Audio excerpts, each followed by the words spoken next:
Galwan will happen was never on our minds. Even the Chinese leadership would have been surprised with what happened. Exactly. They did not anticipate the reactions of the Indian army. There were about over 40 casualties of the PLA. Our troops are very well trained. They are intrinsically very motivated. For the name of the battalion, the troops will just lay down their life. 2020 was a landmark event. What the Chinese did, the entire nation woke up actually post Galwan to the China threat.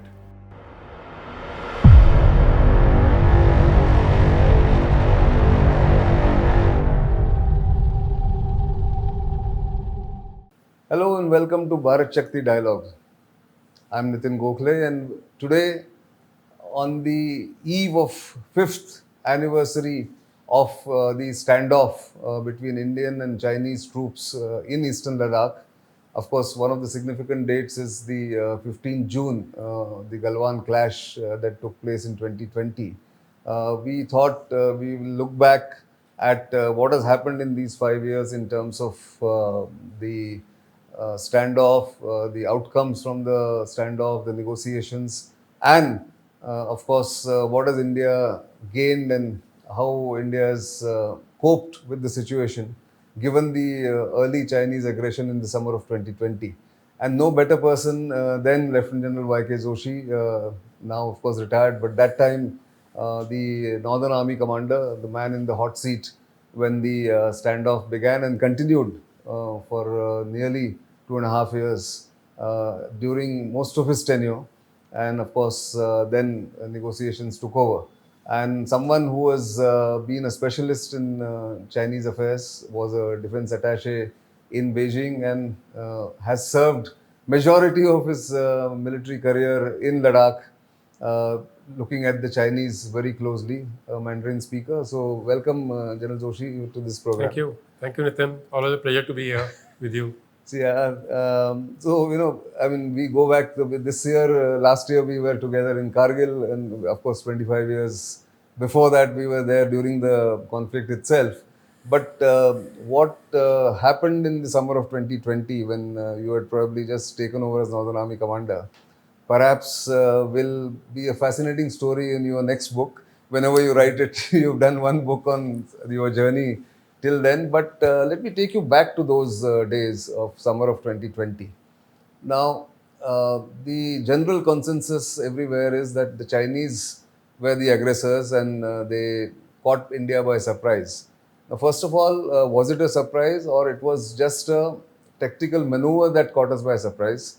And two, how did you cope in the first month? And then we'll come to the subsequent stages with the Chinese aggression. Okay, so Nitin, going back 5 years, 2020, it all started on the 5th of May actually. I was visiting Daulat Beg Oldie, and on the way back, while flying, we fly along the Shyok River and came to kilometer 120. And then I thought that let me have a look at Galwan as well. And the chopper turned towards Galwan, and there right across, I saw a PLA chopper, which appeared to have, transgressed across the LAC towards our side. And I was quite surprised because that was the first indication of, what was to happen in the next couple of months, and then which continued for the next 5 years. And I saw the chopper landing just across the LAC. Their chopper? Their chopper. Okay. And on unprepared surface, which again was quite unusual. And my first thought was that probably, it's a technical failure. So, with that thought, you can imagine that we were surprised.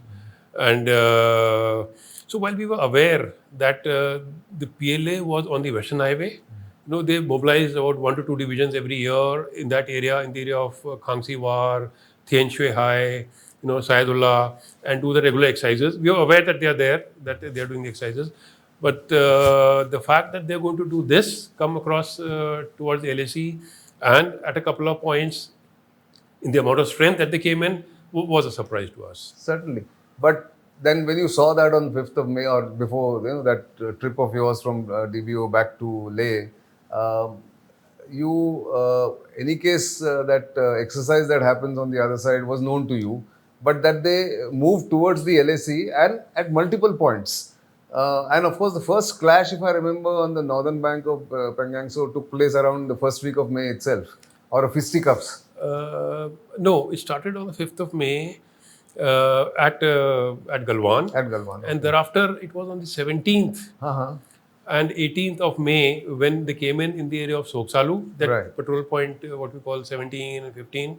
And on the 18th, finally, they came on the North Bank. Okay. On the 18th of May. 18th of May, Right. exactly. So that's how they build up. And we were able to counter, actually. Sure, that's what I was coming to. That you, I think, immediately countered that. You stood firm, your whatever troops that you had that time. And the first round of Corps Commander talks actually took place on 6th of June, if I'm 6th of June. 6th of June. Absolutely. So by that time, you had already got the measure of how much of their presence was and what they were trying to do, I suppose. Correct. So, the moment we saw on the 5th of May, the troops coming in, by evening actually on 5th of May, we had a face-off in the area of Patrol Point 14, in the area of Galwan. We had troops available in that area. Right. So there's no transgression per se, but at PP 14 we had a face-off, and they had come in unusually large strength. Okay. And they were equipped, in a manner which was again very, very unusual. They had those riot control kind of gear and all, which we found very surprising. But the moment I landed back in Leh, the next day, first thing we flew our UAVs and we were able to detect, in the depth areas, the mobilization of the PLA that had taken place. So immediately we inducted a brigade into the area of the Soksalu salient, which we were expecting that in case he has come till here with this amount of force. So that is where the next face-off is likely to happen. And sure enough, on the 17th of May, by the time they started coming into the areas of, Gogra Hot Spring and those areas, our troops were already available there, and we gave them a face-off on the LSC itself. Right. So that actually they were held back at that point, and that must have also been a surprise because throughout. So let's jump to later what happened on 15th in Galwan, because that's where 5 years are happening. While the first negotiations took place on 6th of June, like you said, of the Corps commanders, what was the first reaction from the Chinese when you had held talks with them? Because first time, I think, the lieutenant generals were meeting each other. Yes. So this was the first time we had something called a senior highest military commander meeting, which was at the co-commander level, while they had proposed earlier as well, but it had not happened. But this was the first time on 6th of June that we had the co-commander level flag meeting. We had the co-commander 14 Corps from our side and the Southern Xinjiang military region commander, who was the equivalent to our co-commander, on the 6th of June. And what happened was that it was decided, the flag meeting continued for the entire day actually, because of the amount of force levels and the point of contacts by then, in the area of the North Bank had happened, in the area of Soksalu salient, in the area of Galwan. So it was agreed on the 6th of June that we will disengage. Okay. It was agreed that we will disengage in a step-by-step manner, starting with Galwan. Once that happens, then we'll go to the area of Gogra Hot Spring, and then to the area of North Bank. So that was what was decided, and it was also decided that the finer points of how exactly disengagement will take place will be discussed by the general officer commanding of the divisions and his counterpart in the area of Galwan. Sure. So that's how it sort of was almost, I think, resolved in the first meeting itself, really, when you go look back. Correct. But then what went wrong on 15th? So on the 15th of June, in the co-commander level flag meeting, it was decided that to monitor the disengagement that is going to happen, we will have an observation post. And the Chinese decided to put a tent in the area of Patrol Point 14, which we initially resisted. But they said, no, since we have agreed in the co-commander level flag meeting that this observation post will be there to monitor the disengagement. And once the disengagement happens, it'll go. But they continue to maintain that. So probably the GOC's counterpart, the Chinese Major General there, was trying to act smart in a way and trying to not remove that infrastructure that he's created there, which was against what was decided in the co-commander level flag meeting. So finally, we decided that we asked him for a timeline. Now that disengagement at Galwan had already happened by the time, and we said, okay, remove it. So he was dilly-dallying. He said, no, it has to be removed. Since we decided the co-commander level, they will give directions and all that. So finally, we said, okay, give us a timeline, and he was not ready to do that as well. Right. So then we decided, okay, fine. If you have a tent there, we will also put a tent alongside. After a lot of negotiations, actually, And once you remove that, we will also remove it. So in that process, actually, when we were trying to put our tent in that area, things went out of control because the amount of troops that were there on both sides were quite a lot, and that resulted into some kind of push, and it escalated beyond a point, and then we suffered those Whatever casualties. we have done. Before I introduce my colleagues who are also here, they are all editors in our organization, our group, BharatShakti group. So that must have been quite a tense and a very testing moment for you as Northern Army Commander, Galwan. Absolutely. So what was your first thought when you heard about all this? No, it was a very, very, tense moment for me. It was late in the night by the time, the reports started trickling in about the casualties. And my first thought was that, how to control this escalation now. While we had suffered casualties, a large number, including a commanding officer. And we had also monitored, the PLA had also been, had suffered a large number of casualties, which our OP was continuously reporting. That they were carrying their soldiers on stretcher. But the immediate concern was, of course, the casualties were there, but how to prevent further escalation of the situation. And this one thought before, only on Galwan, and then we'll move on the larger picture, is that there was some reports and some comments that there were new troops. The troops who on the Chinese side, they were deployed for the first time. They were not familiar with the area, and they were more aggressive than the border guards. Yes. Something of that kind happened? No, that's absolutely true. Because the entire mobilization that had taken place was in the depth areas. Okay.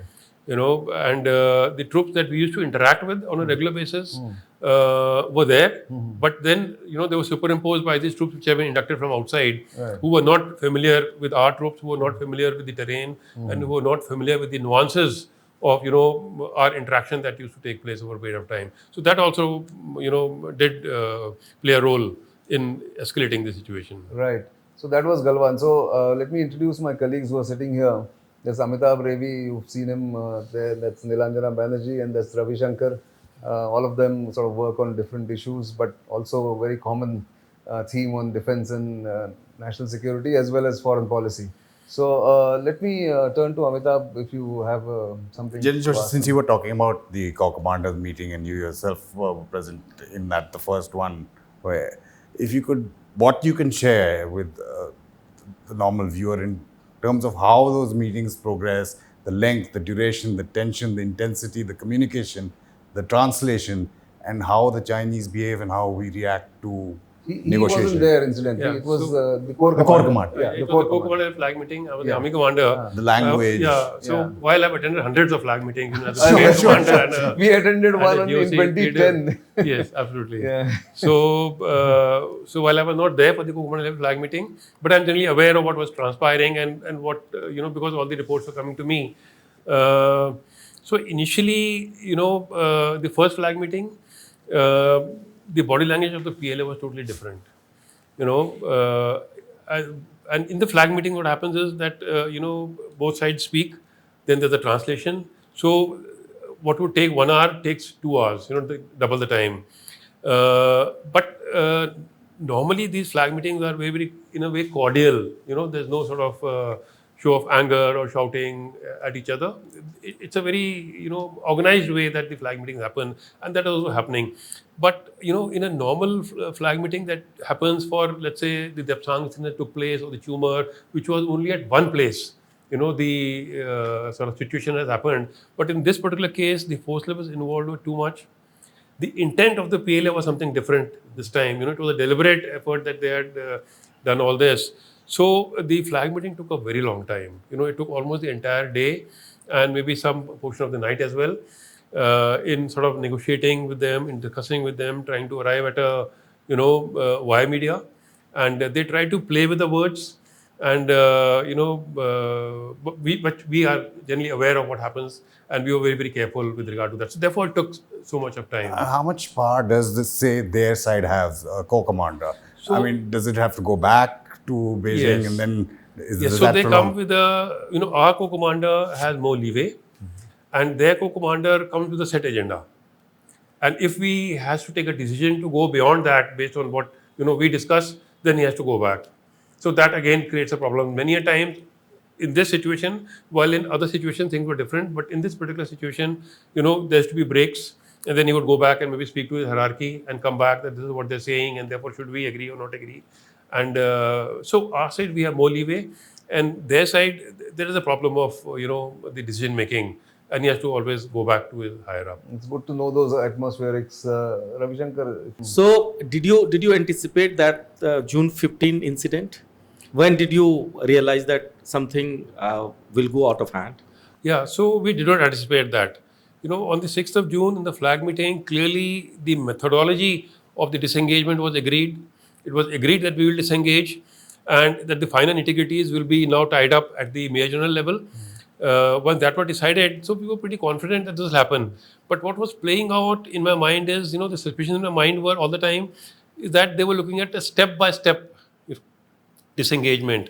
We will do at Galwan, then we'll come and discuss again, then we will do it PP15 and 17 alpha, then we'll discuss again, then we'll come to North Bank. So there is always that element of doubt in your mind that while Galwan will happen, the disengagement has been agreed to, but the next step, again we'll have to sort of, Restart the process. Discuss with them again, put pressure again, and come out with some other plans to push them back for this. So that was there in my mind, but that Galwan will happen was never on our minds, and that happened because the junior commander there on the spot, he tried to take advantage of the situation. Chinese. The Chinese. Yeah. So one follow-up question on that. So did the Chinese think that this will go out of hand at all? What's your sense after all this? Yeah, no, I don't think so. Actually, the overall thing, what they did, they did not anticipate the reactions of the Indian Army. Exactly. They thought that they will just mobilize, they will move in and come and sit down into the areas, till where they claimed but had no control, and the Indian Army will just sit and watch. They never anticipated the kind of reaction that would happen in the entire Snow Leopard. They underestimated us. They underestimated us, and here at Galwan, that junior commander there, the GOC's counterpart, was trying to just be one up and not do what was agreed in the co-commander level flag meeting. So that arrogance actually played part in Exactly. that. Even the Chinese leadership would have been surprised with what happened. Exactly. And if you may put casualty of Chinese side, if your take. Yeah, so while the Chinese have not admitted on their casualties, they have just talked about 4, which was also at a much later stage. But like I mentioned, we had an observation post. A boy was sitting on top with the binoculars and he was watching, with the night vision binoculars as well, the entire night when they were taking their casualties. And plus, it was reported later by intelligence agencies. There was Australian intelligence agency, TASS, reported on a Beijing timeline that there were about over 40 casualties of the PLA. That's quite something. Yeah, which was That's quite a Just big double number. the Indian casualty. Yes. Yes, exactly. So they also suffered quite a lot, but they, in the system. They don't accept that. I mean, Accept 1962 figures were accepted in 1993 or something. Correct. So, Yes, so- that little face saving they want to do. Always do that. So let me turn to Nilanjana on this, what she wanted to ask. Yeah, so my question is a follow-up question from what Ravi asked. All these incidences that happened, starting with your helicopter ride, when you first spotted the PLA chopper, right till the clash which no one anticipated, would you say that was a turning point for India or a watershed moment for India as far as the threat perception regarding China is concerned? Absolutely. It was a turning point. The moment we realized the amount of mobilization that they have done, post 5th of May, the next day itself, when we flew our UAVs and we saw the mobilization that has happened in the depth areas, that itself, was a big indicator to us that the Chinese, mean some different kind of, business this time. Because, the kind of agreement that we have with the PLA over a period of time, 1993, Border Peace and Tranquility Agreement, 1996, the protocols and 2005 protocols, wherein all the agreements talk about maintaining peace and tranquility on the border, not changing the status quo, using force.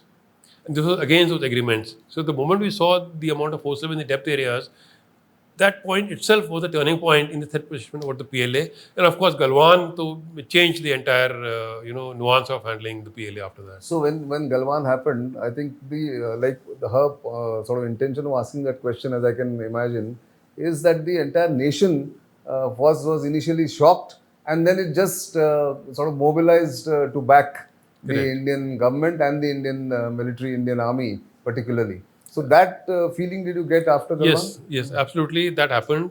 I think 2020 was a landmark event. What the Chinese did, it woke up the entire nation to what China is doing on the borders. Otherwise, whether it was regard to mill to mill engagement, whether it was regard to our economic engagement, the trade, our supply chains, our dependence on China for our supply chains of so many things which continue actually. But the entire nation woke up actually post Galwan to the China threat.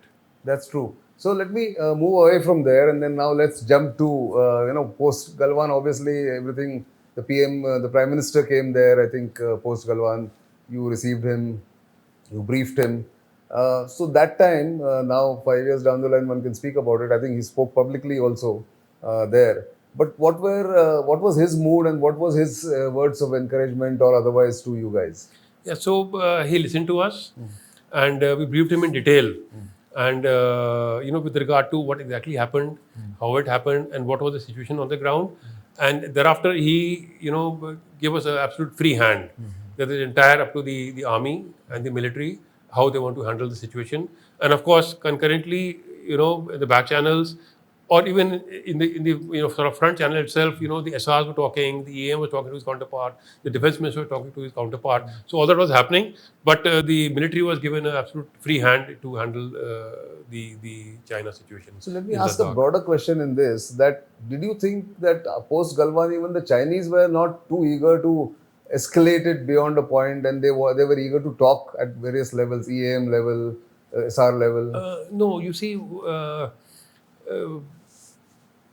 They were eager to talk, but maybe just to keep stalling it, because they still did not want to go back to status quo ante. Okay. Even after Galwan had happened, from 6th of June till 29th of from 15th of June till 29th of August, their body language was different. Okay. In all the flag meetings, I think 4 to 5 flag meetings took place, and they were not ready to disengage from the areas of North Bank, from the area of Soksalu salient, in the area of patrol point 15, 17, and all those areas. And even on the 29th of August, they tried to further change the status quo when they moved at night into the area of South Bank, which was a trigger for us to launch our quid pro quo. And that is the biggest turning point, I would think. That was the biggest turning point with regard to Operation Snow Leopard. So so Snow Leopard is something that will go down in Indian Army's history as something was sort of taking on the Chinese on such a large scale, because we've had Sundaramchu earlier, we had Nathola, we had the Depsang 1 crisis, Chumar crisis, Doklam crisis, but not at this scale. What happened in Eastern Ladakh. So we will talk about the QPQ was the quid pro quo, the action that you did at the Kailash range. But let me take a break before we proceed further. We are on a fascinating recall of events of 2020, and then now look ahead of once we talk about what happened on 30th and 31st of August 2020, and then go forward. Don't go away.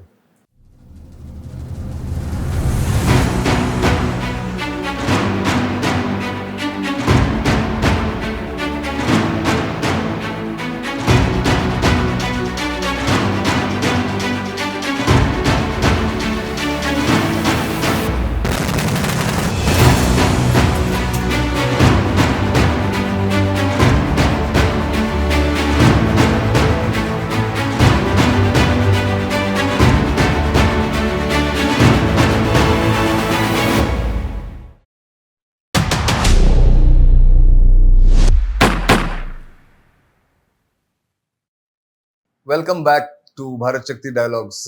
General Joshi, Lieutenant General YK Joshi is in conversation with us at BharatShakti. So let's look at what happened at the end of August 2020. You called it a QPQ, and so just to explain to our viewers what a QPQ is, and then give us the details of how you did it, why you did it. Yeah, so quid pro quo action is something to counter, what the enemy has done. And so continuously, post 15th of June, we had been, building up our forces. Ladakh normally does not have the amount of forces that we build up to subsequently.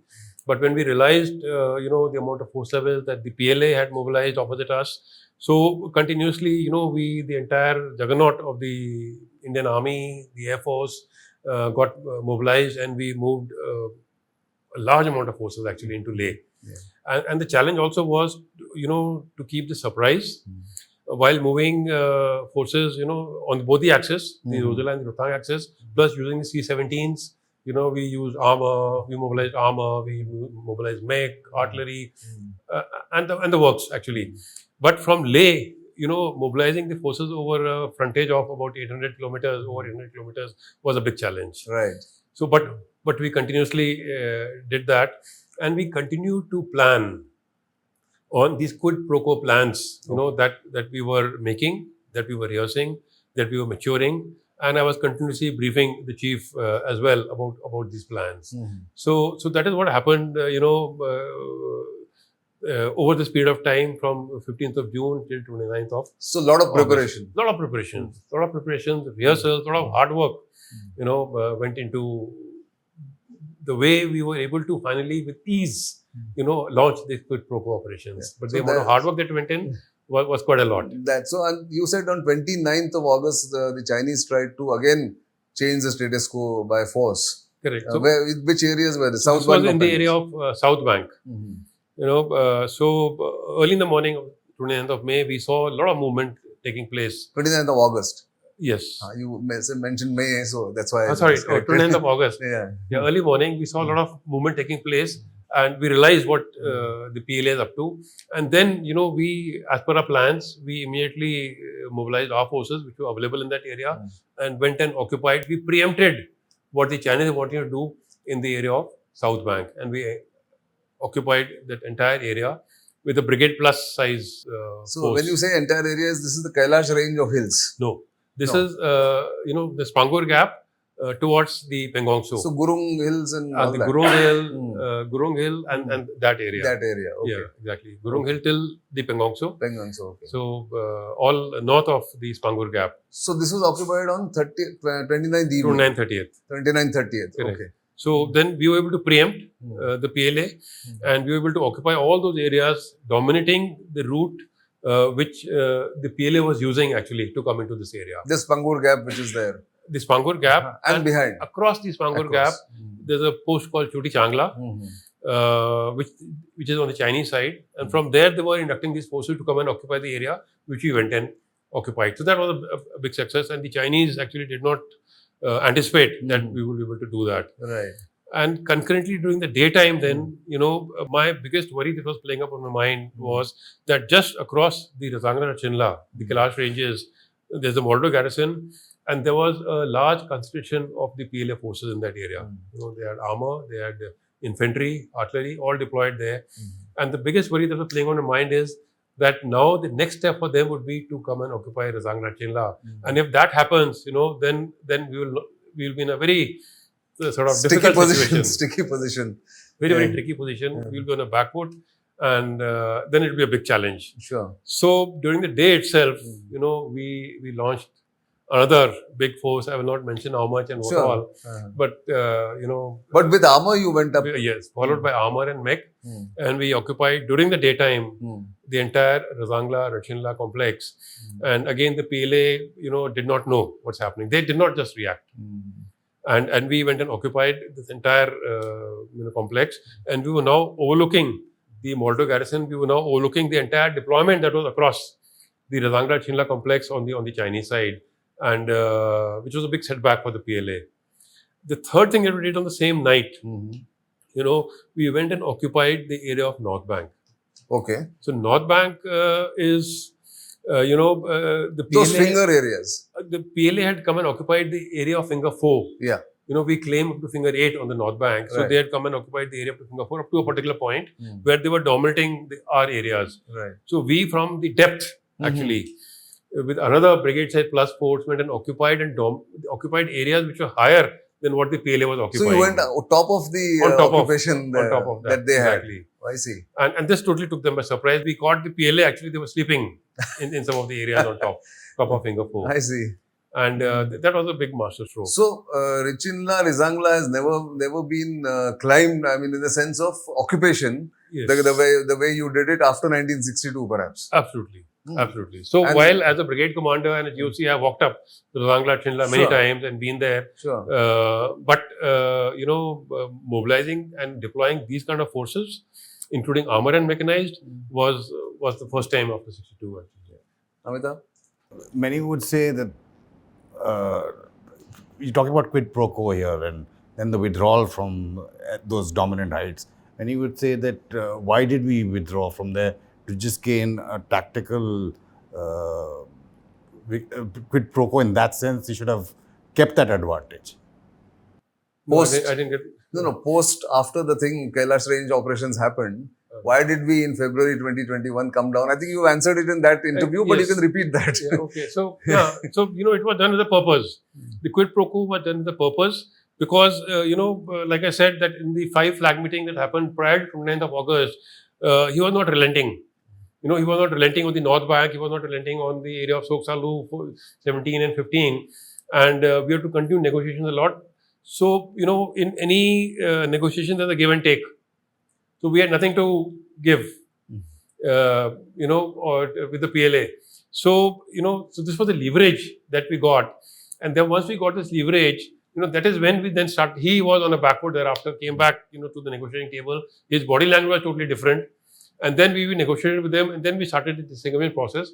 And because of this occupation, finally we have achieved what we achieved now, the entire disengagement in the, entire Eastern Ladakh actually. So, actually, you said this in February 2021. I remember when we did that interview in Leh, Correct. that this was a one-time occupation to gain that, that Leverage. negotiation leverage for Absolutely. that. And then post the quid pro quo operations, I think the negotiations went on in completely different directions, Correct. isn't it? Absolutely. But till February, when you achieved the first disengagement, Correct. February 2021. Correct. So 20th February, I think, 20th started February, disengaging, yes. if I Yeah. remember correctly. Yeah, It's been a long time. yeah, But that is when the disengagement process started. I think end January, we had the flag meeting, right. wherein, even post the quid pro quo, while his body language was different, but he continued to, keep pushing to, try and get whatever gains possible.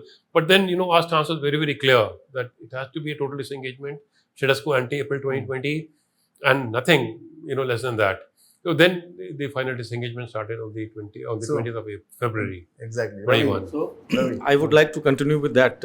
When you, in fact, Kailash ranges, when you were there, and what was their reactions? I mean, I just tell the story. What was happening there, and how they were responding to?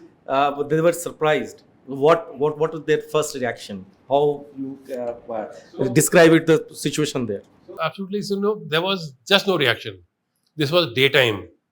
When our troops went up the Kailash ranges, Razangra Chinla, and when we reached the top, we could see the PLA on the other side. They were looking up, and that was it. But the immediate reaction should have been, either their surveillance information was not up to the mark, or the decision making was poor. One is not sure, but they just did not react at all to our action. They were totally surprised. Stunned, I And- think, into surprise. Yeah. So because, also we had planned it in such a manner that we have something called the OODA loop.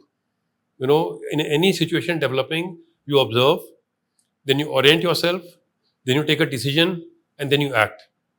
So for the enemy, if we can get into that OODA loop, that before he's able to act, you give him another situation. Before he's able to act on that, you give him another situation. So he's not able to decide and act. So we went up the south bank. He was, looking to react there. We did Zangla Chinla. When he was, trying to digest that situation, we went on to the north bank at night. And then we also went further north, 2 passes called Kiula and Anila. I A see. battalion strength each, we went and occupied those passes as well and closed all the avenues for the PLA into Eastern Ladakh in that area. You choked them everywhere. We blocked all the entrances, occupied, and we were dominating what they were occupying. So basically, I think you force them. I mean, strength finally prevails. I mean, Yes. the lesson from the first lesson Yes. is perhaps that they recognize strength Yes. and strength prevails, and then they come to negotiating table. Absolutely. Otherwise, they were not Absolutely. Otherwise, they'll keep pushing, they'll keep pushing, and see, typical grey zone warfare. To check the red lines, and it Yes. is for us, the adversary to draw a red line to the right place. Otherwise he'll keep pushing. Right. So we had drawn our red lines, and the moment he crossed the red lines, we then reacted in the manner. So that gives me a cue to go into a larger discussion on now what is after that several rounds of negotiations. It took such a long time, almost 4 years, 4.5 years, and Kazan happened finally, where the entire LAC is now, sort of disengagement has happened. Those 3 points were remaining. 2 points, Depsang and Demchok, 2 points were remaining. And you had said that time in February 2021 that they were, in a way, legacy issues. So why did it still take so long, in your view, when you look back now, Depsang and Demchok?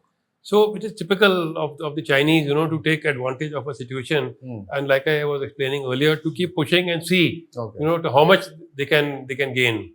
But our stance, the External Affairs Minister had made it very clear in all forums and repeated a number of times that status quo ante April 2020 is what we're looking at, and our relations on the border will dictate the relations between both the nations. So when that boundary issue or the boundary question or the situation on the border was linked to the overall relations between India and China, and we maintained that stance, finally, he had to relent. They do that. So they are still testing our patience. They will continue to test patience. That is what is their That's culture. their style is. Yeah. Niranjana, you want to ask something? No, I mean, you talked of the larger picture, Nitin. So I just wanted to just ask the fact that they continue to be, our troops continue to be deployed there. What do you think keeps them motivated?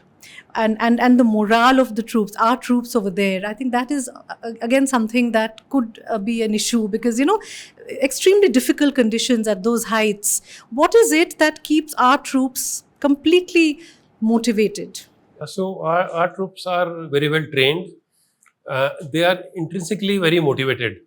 Our troops, they look for tenures in difficult areas. In the Siachen Glacier, there's so much of pull and push that happens in the army headquarters to get a battalion to do a Siachen tenure. So, and the regimentation which is there, in the battalions is something which cannot be compared to any other army. For the name of the battalion, the troops will just lay down their life for 13 Jackref, for 10 Dogra, or whichever the battalion they belong to. So troops are very well trained, experienced, mature, and they have, almost all the battalions of the Indian Army, infantry battalion I'm talking about, have done a tenure in the glacier, almost. And they are used to, the hardships. And they like to go to challenging areas. But also, let's give credit where it is due to the Indian Army and the logisticians and the supply and the backroom support that you had from different arms of the government as well as from the army. Absolutely. That I think you improved the conditions so well in the past. Immediately after, of course, but in the past 5 years, conditions may have been improved beyond belief, really. Absolutely. So Ladakh, again, Nitin, you're aware that I have been there since 2009. Yes. And that time there used to be only 2 battalions. Correct. Looking after the entire 800 kilometers, part of the brigade, and there used to be in the Siachen loop going up. Focus was not so much. The infrastructure was not there at all on the northern borders. But post, in the year of 2020 itself, before I left the command, in that 1.5 years, the amount of infrastructure that has come up is unbelievable. That it would have taken 10 years to build up that kind of infrastructure right from DBO up to Chumar, the entire 800 kilometers, the kind of roads and tracks that have come up, the kind of defenses that have come up, the kind of habitat that has come up actually. In that 1 year itself, shelters for armor and mechanized, for artillery, because the conditions there are very difficult, sub-zero temperatures, goes to minus 40, 50 Sure. in the area of DBO, etc. So you need, heated shelters for not only the men, but even for your equipment. So all that came up within a period of 1 year. We dug, wells to get water in the area of DBO in those temperatures. So that is the kind of effort that went in when the entire, nation was behind you. We hired locally about 75 JCBs, and we dug up the entire area to make our defenses in that area.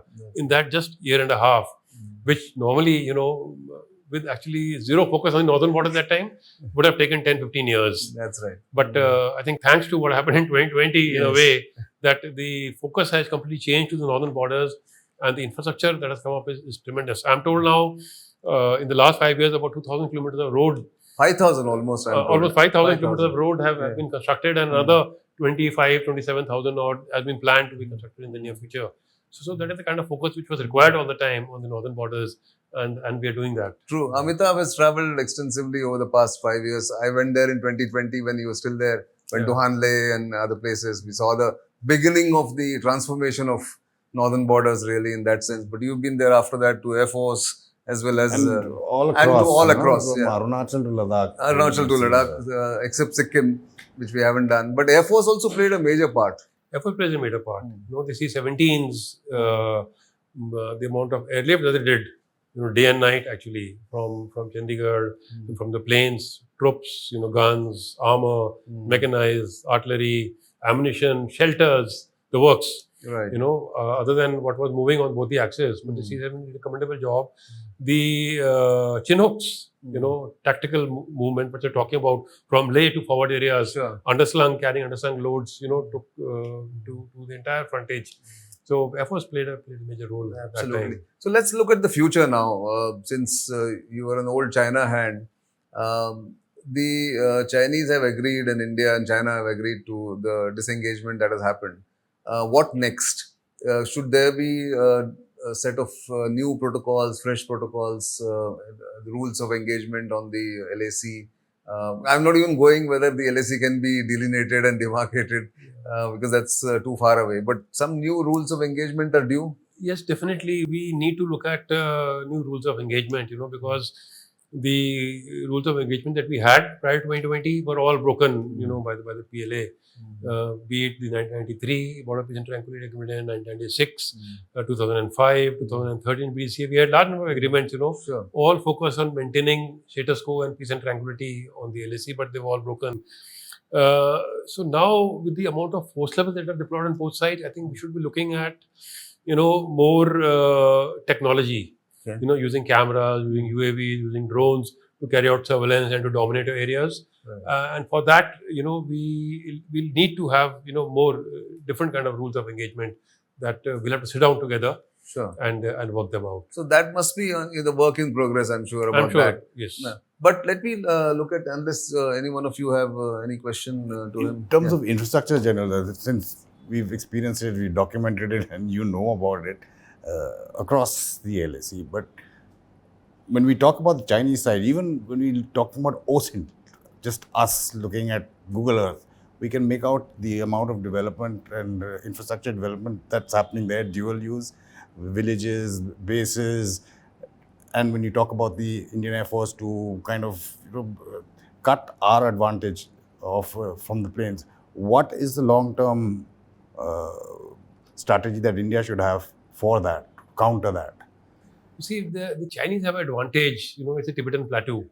So they have easy access, and they have a lead as far as infrastructure development is concerned, deep pockets, and they're pretty focused, in the area of border development, these villages that are coming up in these areas, so that they can stake claims into these areas subsequently. But while we have been lagging behind, but post 2020, like I said, that the focus has really, in that 1 year itself, we constructed so much, and now plans are in place, and we need to speed up the infrastructure, the amount of budget that is allocated. Again, it's all work in progress. All that is happening, but we need to definitely speed up the pace with regard to infrastructure development. Ravi, before I ask him for something else. I just wanted to draw you Take the mic. in the backdrop of Operation Sindoor. Indian military faced the Chinese equipments and platforms. So, what is the lesson Indian military has learned? And there is always we talk about two-front war. So, what is the biggest lesson in terms of Operation Sindoor and the experience during these 5 years Or what is your take on that? The Chinese Pakistani basically nexus. What we saw in Sindhu, Because you looked at Northern Command, so you know it better. So, what we saw in Sindoor, we must realize that about 80% of the Pakistani equipment is Chinese. So that goes without saying, that support was always there. They would have definitely provided some kind of technical support to them. So we are actually looking at some kind of, collusivity that is already happening. In terms of equipment is already there, in terms of intelligence, in terms of reconnaissance, in terms of surveillance through satellites that would be available to Pakistan. I'm sure they would have provided in this case as well. Well, there's no confirmed inputs on that. But the new warfare that we are these days watching, emanating, let's say what we saw in Ukraine, what we saw in Sindoor as well, the multi-domain, warfare which focuses on non-contact kinetic as well as non-kinetic domain.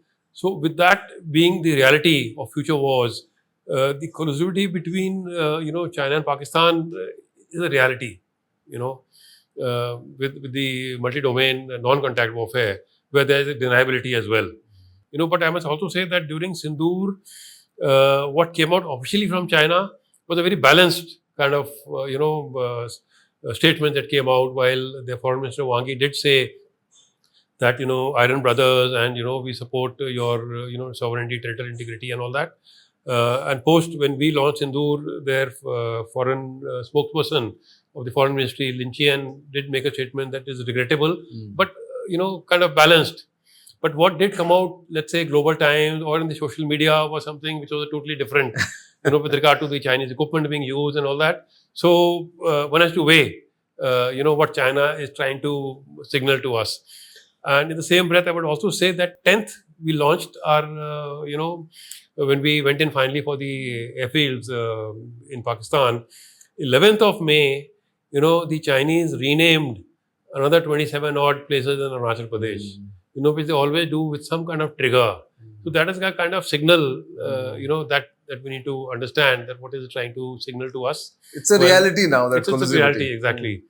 And also talk about, that you stop the, you put Indus Water Treaty in suspension and we will stop the water in Brahmaputra, while the actualities are different. We are aware that, once the Brahmaputra becomes Brahmaputra on our side, more than 70% of the water is from the rains on our side. And it's just about 25-30% which comes from there. So it's not possible in the way that was, played up. Again, not officially, but in the media, social media. So that's a dual track that they use always. Correct. You know that. You had a question. Yeah, my question is, from what you're saying, the battle of the narratives. When 5 years ago, when Galwan happened, the narrative was very different. It was very straightforward, and of course, the entire country was with us then and even now when Operation Sindoor happened. But however, this time, India somehow seemed to lose the battle of narratives. Maybe it was strategic ambiguity. But did that really work in India's favor? Was there a gap which Pakistan exploited? But somewhere, in terms of the global perception was concerned, India was on the back foot as far as the narrative was concerned. This time, yes. I don't think so. You don't think so? Okay. Yeah. Because you were in Europe when all this happened. Exactly. Could you tell us a little bit about the perception? So, there was understanding. While initially our media did play up a little, hyped up a lot, which was a little, got a little negative publicity. But overall, the battle of the narrative, was not so much, did not put so much on the back foot as far as we are concerned. Maybe they talk about that, yes, we have had losses and we did not give out the number, we didn't talk about it and all that, was being questioned. But finally, what we achieved in terms of the destruction that took place on Balakot, on Muridke, on the terrorist camps that we went in initially, and later on the 10th of May when we went into the 8-9 airfields of Pakistan, that has been recognized by everybody. And more, as time passes, satellite imagery is coming, how they are repairing those airfields that is going on. So, maybe at some stage the narrative on their side got hyped up. But then finally, the truth cannot be Now hidden, the and- truth is coming out. Exactly. As to how many billions of dollars of losses Pakistan has had, Correct. and we didn't talk about some of the damages we actually did. We Correct. allowed Pakistan to speak it for them, we've talked about that. But you believe that things are on track now as far as the war of narratives is concerned. Absolutely. Great. So one final question, unless you want to ask something.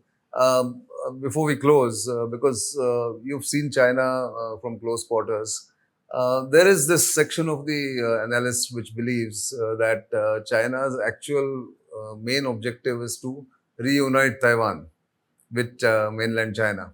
And all these are distractions. What happens with India, what they do with the US on trade, all that. But that's their objective, that it should be unified.